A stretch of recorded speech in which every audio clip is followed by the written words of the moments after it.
Bupati dan Forkopimda Atam tinjau kesiapan pos pengamanan operasi ketupat Rencong 2018.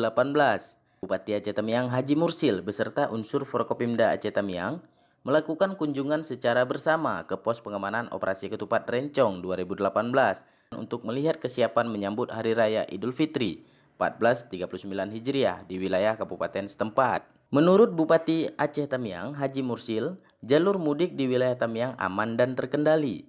Adapun unsur Forkopimda Aceh Tamiang yang turut melakukan kunjungan bersama Haji Mursil adalah Ketua DPRK Fadlun SH, Kapolres AKBP Julhir Destrian, serta Dandim 0117 Atam Letkol Infanteri Deki.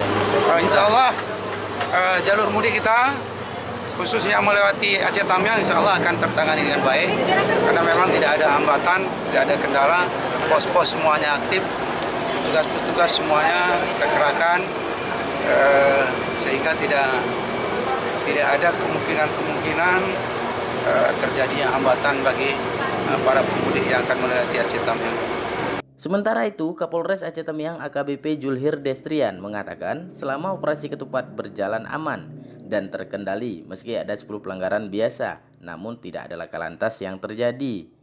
Kalau untuk pelanggaran biasa itu selama operasi ketupat ada sekitar 10 pelanggaran. Ada 10 arba. Tapi alhamdulillah untuk tingkat laka lantas kita sampai saat ini masih belum ada. Yang dikunjungi pengamanan operasi ketupat Rencong 2018 yang berlokasi di Simpang Padupah, Simpang Kelana, kunjungan res area Makodim 0117 Atam, serta pos pengamanan operasi ketupat Rencong 2018 di Simpang Semadam.